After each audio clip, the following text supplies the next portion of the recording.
Hello folks, how you doing? My name's Mark Gallagher. I am a musician, and at my home studio in Crewe, where I record and mix not just my own songs but also that of some clients, I have a few really nice outboard mic pre's, and I thought I'd take a little bit of time to do a little shootout, not necessarily to compare and find out which is the best, but to find out and observe just the differences in their sound. I've got about 5 different mic pre's available, which each have their own sonic character, and I thought it'd be interesting to observe the differences there. In terms of the controls of this test, I am singing into a Sontronics STC-2 microphone. I'm going to not use a pop shield, but I'm going to be about a handspan away. It's not going to be exactly a scientific thing because there are obviously going to be some subtle variances in my vocal performance. I'm going into my Focusrite Clarett. I have currently set the gains on everything so that they are averaging about -10 and then peaking about -6 into Pro Tools. However, I will level match this. So of the 5 preamps that we've got, the first one we're looking at is the Focusrite Clarett Plus, which I got as an upgrade from my Scala 18i8. So this is the Clarett Plus for pre, using just the onboard preamp, which is a bit clearer than that of the Scala. So it's going to make for quite an interesting test to see how this compares with some of the higher end outboard pre's. Second on the list is the Golden Age Project's Pre 73, which is their take on a Neve 1073 style circuit. Rather simple, controlled in the form of just one gain, one output, and it's got a couple little buttons for DI, phantom power, and changing between high and low impedance.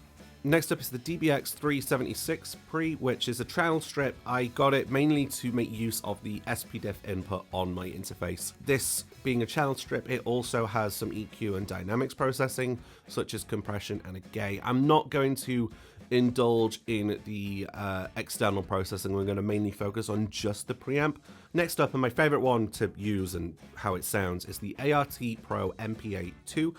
This is a 2-channel valve preamp that's using a couple of valves to get some really nice saturation. It's got a few different controls beyond just the gain and the output level. We've also got controls for impedance, which is mainly used for like the resistance characteristic in something like a ribbon microphone, which I don't think is going to be too relevant to today's test. We've also got some more controls related to the plate voltage and how much we drive these tubes to kind of saturate the microphone. It's a really nice preamp. And then the next one, which is newest to me, is the Audient ASP800. So this has a couple of different kinds of drive circuit in the form of a MOSFET drive through the HMX circuit, and then through the magnetic drive, which comes from iron, using some sort of iron magnetic plate, which creates some additional drive and saturation. That's the current state of things in terms of the candidates that we're looking at of the 5 preamps that I've got available here in my home studio.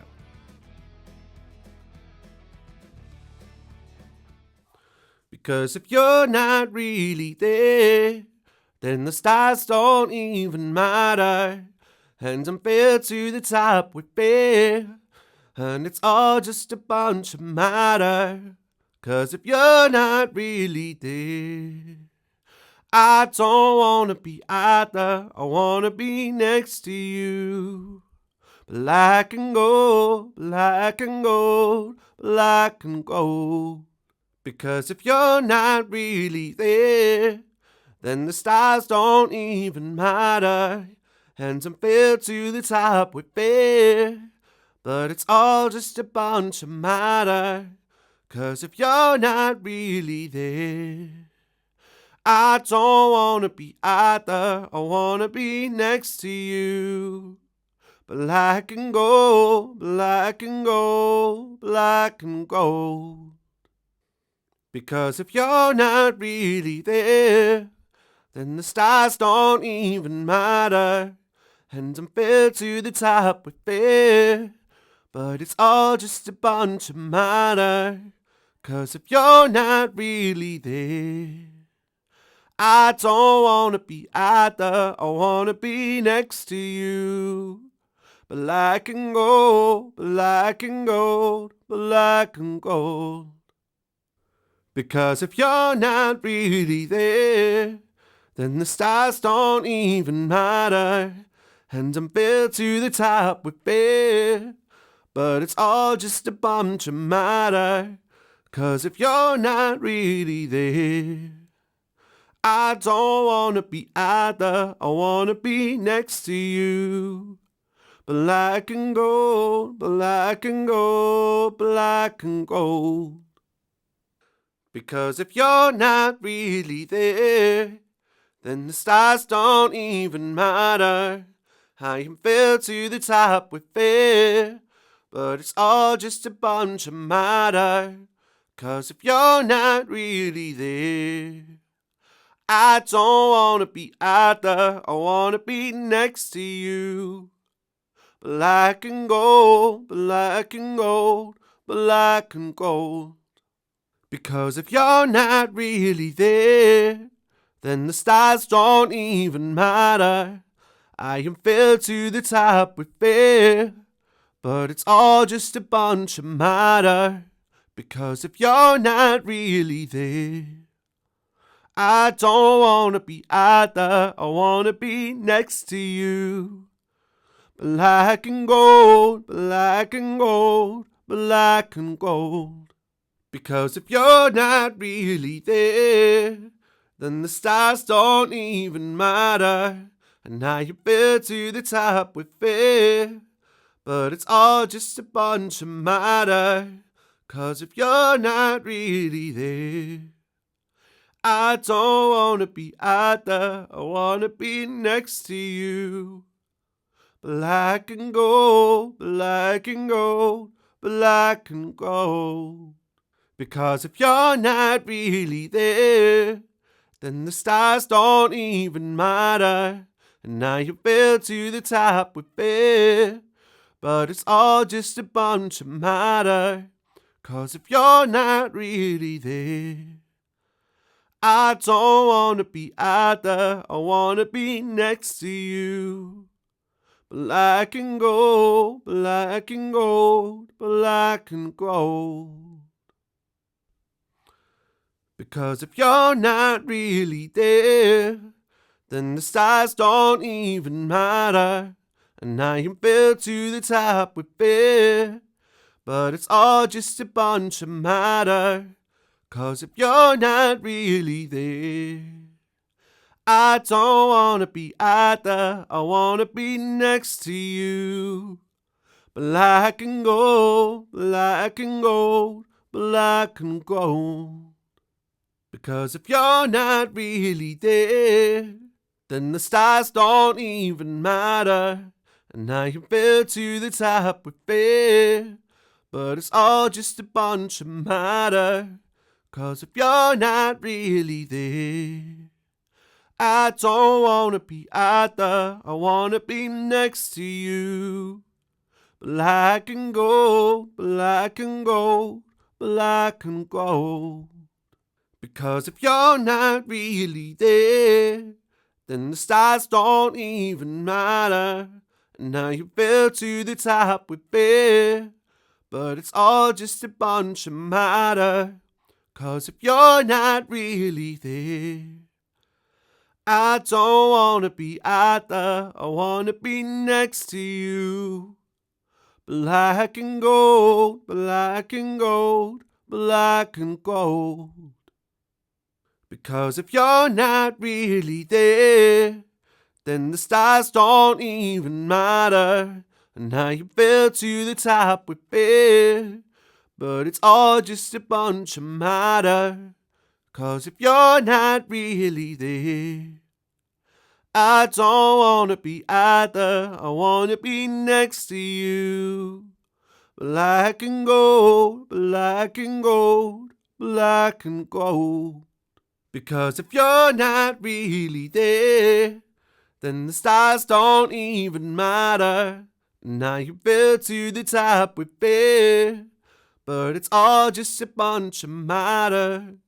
'Cause if you're not really there, I don't wanna be either. I wanna be next to you. Black and gold, black and gold, black and gold. Okay, so I've listened to it, I've level matched it, listened to it again, and I thought I'd just give my quick thoughts on the pre's, the Focusrite Clarett ones. That one is great. It's very clean. and airy, but you could also argue that it's thin, maybe, at least in comparison to the others. The Golden Age Pro, I love that one. I love what it does to the sort of presence range in my vocals personally. Just the way it kind of articulates and sorts of harmonics there, I think it's really nice. The DBX is less impressive to me. I've seen reviews that say it's fine as a like set and forget channel strip, especially if you're using it in something like a broadcasting or podcasting kind of realm, and I can see the point of that. It had a bit of a muddiness to it in the lower mids, a little bit of a boxy quality. Turning on the compression only like ramped that up, which obviously you can try and EQ a little bit of that out using the equalizer on board, which I didn't do for sake of this test. But yeah, I thought it was a little bit on the muddy side. I mainly got it to have it as another option for like using my SPDIF output. The ART Pro, I was surprised pleasantly at the difference that the impedance control makes. It sounded very woolly when I had the impedance all the way down at 600 ohms. When I really pulled it up, I was surprised at how much the sound opened up. That's something that surprised me a lot. I thought that the control was mainly just for use in ribbon mics. The plate voltage, yes, you got a little bit more gain and saturation out of it by engaging the plate voltage as high. Personally, when I am using a tube preamp like this, I am trying to get more saturation out of it. However, I understand it can be a bit distracting sometimes when you get that clipping, so maybe it's worth me trying again at some point, easing off, lowering my gain and the drive into the tubes and just pushing the output a little bit more to get a bit of a cleaner signal, but it's what I still really like. And then the Audient, having used that for the first time, I'm very impressed. Personally, I really like the HMX Drive mode. That set at 12 o'clock just had such a great little sparkle to it. When I did start to like really push both of the drives, especially the both drives at full whack, there was a big like compressed quality in terms of the dynamic range. It felt like it was hitting a bit of a wall. It's not going to be my preferred setting. I really look forward to, on the Audient, playing more with those different drives, seeing what kind of floats my boat best. But my first thoughts, having listened to all of the pre's now, I think my favorites are the Audient and the Golden Age, with maybe the ART, then the Focusrite onboard Clarett, and then the DBX at the bottom. If I was to do a quick ranking, at least that's my own thoughts based on the matter. But do let me know your own thoughts. I'm interested to hear which of those pre's spoke to you quite like they did with me. I'm interested in nerding out about audio gear with my fellow nerds, because if you're watching a video like this, you must be a nerd. And there you have it. That is a quick look at the 5 main preamps that I've got in my home studio here, looking at the Focusrite Clarett, Golden Age, the DBX, the ART Pro, and the Audient. In the case of these, there's still loads of room for variance. So even with this same setup, there is room for variance, such as the balance between the gain and the output level. If you want to drive the signal less, you can pull the gain back and use the output level more to get a cleaner sound. On things like the Audient, I've just given a quick look with the drive by just engaging it, putting it 12 and putting it full. Obviously, there is a huge amount of variance in which you can do. There is also the variance in terms of the microphone choice. You can set things up differently and change your mic and get combinations of these in a myriad different ways. Some pre's are going to work better on different sources. Some might have not been too flattering to my voice, but they might be flattering to other voices or to different sources, such as recording instruments like guitars, amps, I don't know, even if you're recording horns or something like that. I thought it would be useful, nonetheless, to kind of show off, look at the nice things I've got, because the whole thing kind of came for me in a couple of reasons. First one was when I was in university and we took a microphone and we put it through different preamps. That was the first time I ever realized the difference that a preamp could make. And then a few years went by and I kind of forgot about that, and then I saw a video by Matthew Weiss, and that kind of opened my eyes as to the benefit of having outboard preamps, and that's why I've got these external pre's. It's nice to have the option and to have the chance for experimentation and getting some different flavors into my recordings, and that's something I hope to do not just for recording my own music, but for that of my clients as well. So if you want to try and make some magic happen in this here home studio, then just give me a shout. markgallaghermusic.com, and you'll find me there. Mark with a C. because my mum decided to make my life a little bit harder. Thank you to my Patreon supporters who have helped make this video possible and some others of mine. If you want to support me, you can also go to patreon.com/MarkGallagherMusic, Mark with a C. You can find me on your social media of choice at Mark Gallagher Music. Until next time, my name's Mark Gallagher. Thank you very much for watching. Follow me in places, like the video and share it if you want to and feel compelled to. I'll see you guys down the road.